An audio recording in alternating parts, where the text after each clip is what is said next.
महाराष्ट्र में आप सभी का स्वागत है और मैं हूं आपके साथ आकांक्षा यादव। दोस्तों, क्या हुआ जब आरएसएस प्रमुख पर भड़की बसपा सुप्रीमो मायावती? कैसे आरक्षण के मुद्दे को लेकर घिर गए मोहन भागवत और कैसे आरक्षण पर बयान देकर बीजेपी को फंसा गए मोहन भागवत? दरअसल अभी कुछ दिन पहले मोहन भागवत ने जेनजी से संवाद स्थापित करने के लिए मुंबई में एक इवेंट किया था। उनको लगा था कि इस इवेंट से वो जेनजी को भाजपा संघ की ओर आकर्षित कर ले जाएंगे, लेकिन एक तरीके से देखा जाए तो मोहन भागवत का ये इवेंट भाजपा संघ के लिए गले की फांस बनता जा रहा है। क्योंकि पहले जहां मोहन भागवत ने जेनजी के आंदोलन को सही ठहराकर भाजपा आरएसएस के नेताओं के मुंह पर ताला जड़ दिया, तो वहीं अब उनका आरक्षण पर दिया गया बयान राजनीतिक तूल पकड़ता नजर आ रहा है। इसको लेकर के बसपा प्रमुख मायावती ने मोहन भागवत के खिलाफ मोर्चा खोल दिया है। वहीं इसके अलावा सपा और कांग्रेस ने भी मोहन भागवत के बयान पर पलटवार किया है। तो आरक्षण पर मोहन भागवत ने ऐसा क्या कहा था जिसको लेकर के नया बखेड़ा खड़ा हो गया है, और मायावती ने मोहन भागवत का पलटवार करते हुए क्या कुछ कहा है, सब कुछ आपको विस्तार से बताएंगे अपने स्पेशल रिपोर्ट में। दरअसल हाल ही में जब मुंबई में युवाओं से जुड़े एक संवाद में आरएसएस चीफ मोहन भागवत संवाद कर रहे थे, तो इसी दौरान उनसे एक जेनजी बच्चे ने आरक्षण को लेकर सवाल पूछा। तो आरएसएस चीफ ने जवाब देते हुए कहा कि आरक्षण सामाजिक कारणों से आया था, जब तक सामाजिक भेदभाव है आरक्षण जारी रहेगा। उन्होंने कहा कि जिन्हें आरक्षण मिल गया और जिनकी स्थिति ठीक हो गई है उन्हें चाहिए कि वो कोटा का लाभ छोड़ दें। आरएसएस प्रमुख ने कहा कि जिन लोगों को आरक्षण मिल चुका है उनमें से कई ऐसे हैं, हालांकि उनकी संख्या कम है, वो कहते हैं कि हमने ले लिया है, हमारी स्थिति ठीक हो गई है, अब दूसरों को दे दो। आरक्षण के लिए सब कैटेगरी बनाने का समर्थन करते हुए मोहन भागवत ने कहा कि कैटेगरी बनाने की मांग कुछ प्रांतों में हो गई है। अभी सुप्रीम कोर्ट ने भी कह दिया है, ऐसा इसलिए हुआ है क्योंकि सबको मिलना चाहिए। उन्होंने आरक्षण को लेकर आगे और क्या कुछ कहा है, आप इस वीडियो में सुनिए। I will not answer you directly. I will ask you to go to what Dr. Babasaheb Ambedkar thought about reservation. If honestly we follow his advice, then there is no problem. Social कारणों से reservation है जी। Social discrimination जब तक है reservation चलेगा। जिनको मिल गया और जिनका ठीक हो गया उतना लार्ज हार्टेड चाहिए, उन्होंने दे देना चाहिए।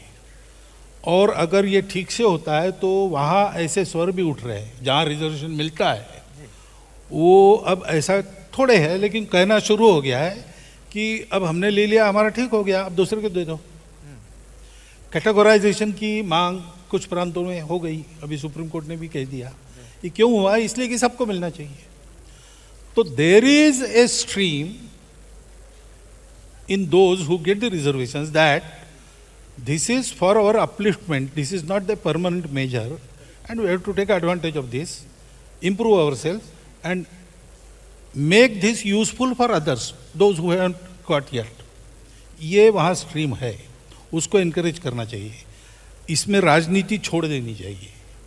सारे मेजर्स को प्रामाणिकता से इम्प्लीमेंट किया तो जल्दी उसकी आवश्यकता समाप्त होगी, तब विचार करेंगे। लेकिन इसकी राजनीति हुई इसलिए बैड ब्लड क्रिएट होता है। वास्तव में सामाजिक एकता के लिए ये मेजर लाया गया है। वो डिविजिव उपयोग उसका करने वाली in itself measure is not wrong, but those who wield the sword they are wielding it wrong way intentionally. Unless that is cured, I don't see anything. I am so glad that you've said this. Coming from somebody like you, I am sure the country is listening. अब देखिए, जैसे RSS chief की तरफ से आरक्षण का फायदा उठाने वालों से इसका लाभ छोड़ने की बात सामने आई, इसको लेकर के राजनीति गर्मा गई है। बसपा सुप्रीमो मायावती ने आरएसएस प्रमुख मोहन भागवत के आरक्षण वाले बयान पर पलटवार करते हुए कहा कि ये इनकी ऐसी जातिवादी सोच है जिससे संकीर्ण राजनीतिक स्वार्थ की पूर्ति तो हो सकती है, पर इससे संवैधानिक उद्देश्यों की अवहेलना होती है। उन्होंने संघ से इस मुद्दे पर राजनीति नहीं करने के लिए कहा है। बसपा सुप्रीमो मायावती ने शनिवार को अपने एक्स हैंडल पर 4 पॉइंट में एक लंबा चौड़ा पोस्ट लिखा है। उन्होंने लिखा, देश में बहुजन समाज में से खासकर एससी, एसटी व ओबीसी वर्गों के लिए आरक्षण सामाजिक परिवर्तन व आर्थिक मुक्ति अर्थात हमेशा से इनके आत्मसम्मान की जिंदगी से जुड़ा अति महत्वपूर्ण व अत्यंत संवेदनशील मामला है। जाति के आधार पर सदियों से यहाँ तोड़े, सताए और पछाड़े गए एससी व एसटी समाज के लिए तो ये अत्यंत जरूरी मामला भी विशेषकर तब बन जाता है जब जातिवादी द्वेष, शोषण, प्रताड़ना, अन्याय, अत्याचार कम होने का नाम ना ले। मायावती ने पोस्ट में आगे लिखा कि इसलिए इसमें क्रीमी लेयर की बात करना अनुचित ही नहीं बल्कि बाबा साहेब डॉक्टर भीमराव अंबेडकर के मानवतावादी संविधान के पवित्र उद्देश्यों के भी विरुद्ध है। हालांकि किसी को भी इसकी अनदेखी नहीं करनी चाहिए बल्कि सभी को देश व जनहित के मद्देनजर अपनी पूरी ईमानदारी व निष्ठा के साथ इस पर अमल भी जरूर करना चाहिए। बसपा प्रमुख ने मोहन भागवत पर पलटवार करते हुए लिखा, आरएसएस प्रमुख का अभी हाल में फिर से ये कहना आरक्षण का जानबूझकर राजनीतिकरण किया गया है जिससे समाज में कड़वाहट भरी है और आरक्षण के लाभार्थियों को स्वेच्छा से इसका लाभ छोड़ देना चाहिए। वास्तव में ये इनकी ऐसी जातिवादी सोच है जिससे संकीर्ण राजनीतिक स्वार्थ की पूर्ति तो हो सकती है पर इससे संवैधानिक उद्देश्यों की अवहेलना होती है। मायावती ने कहा कि आरक्षण मूलतः सदियों से जातिवादी व्यवस्था के शिकार करोड़ों शोषित, पीड़ित, उपेक्षित व तिरस्कृत लोगों को मानवीय आधार पर समता व समानता का संवैधानिक व कानूनी अधिकार देना है। इसे आर्थिक उन्नति से कतई भी नहीं आंका जा सकता है क्योंकि जातिवाद का दंश जीवन के हर पहलू में उन्हें डसता ही रहता है और जो क्रम अभी भी हर स्तर पर लगातार जारी है यह आरएसएस से ज्यादा भला कौन जानता है। बसपा प्रमुख के मुताबिक केंद्र में अभी तक रही सभी सरकारें भी इस कड़वी जमीनी वास्तविकता को भली भांति जानती और समझती भी हैं और इसलिए अगर वर्तमान सरकार अपने वाजिब तर्कों के आधार पर इसकी प्रभावी व समुचित पैरवी करके एससी व एसटी समाज को क्रीमी लेयर से दूर रखने हेतु अपना पक्ष अदालत से मनवा लेती है तो यह पूर्णतः उचित व संवैधानिक होगा। वैसे अक्सर यही देखा गया है कि सरकारों के लचर रवैये व अच्छी कानूनी पैरवी के अभाव में ही अदालतें सामाजिक परिवर्तन आदि के मामलों में सही से न्याय नहीं कर पाती हैं। मायावती ने अपने पोस्ट के अंत में आरएसएस को नसीहत भी दी है। लिखा है कि मुझे आरएसएस से भी यही कहना है कि वो बाबा साहेब डॉक्टर भीमराव अंबेडकर के मानवतावादी एवं कल्याणकारी संविधान को पूरा आदर सम्मान देते हुए आरक्षण को लेकर राजनीति करना छोड़ दें और साथ ही आरक्षण में किसी भी प्रकार की छेड़छाड़ की वकालत बंद करके देश के समता मूलक समाज व्यवस्था की स्थापना के संवैधानिक दायित्व उद्देश्यों की पूर्ति में पूरी तरह से सहयोग करें तो ये बेहतर होगा। यही वक्त की जरूरत व समय की मांग भी है। अब देखिए एक और जहां मायावती ने लंबा चौड़ा पोस्ट लिखकर मोहन भागवत के आरक्षण वाले बयान पर अब पलटवार किया है तो वहीं सपा की तरफ से सांसद धर्मेंद्र यादव और कांग्रेस नेता उदित राज ने भी मोहन भागवत के इस बयान पर उनको खरी खोटी सुनाई है। अब उस पर चर्चा न करें। मोहन भागवत जी बताएं कि देश के 45 यूनिवर्सिटी में कितने वाइस चांसलर ओबीसी और एससी और एसटी के हैं। वो बताएं कि भारत सरकार के प्रधानमंत्री कार्यालय में कितने ओबीसी एससी एसटी बैठे हैं। वो बताएं भारत सरकार के जितने भी सचिव हैं कितने ओबीसी एससी एसटी हैं। वो बताएं देश के जितने भी बड़े पीएसयूज हैं उसमें के हेड सीईओ या चेयरमैन कितने एससी एसटी ओबीसी के हैं।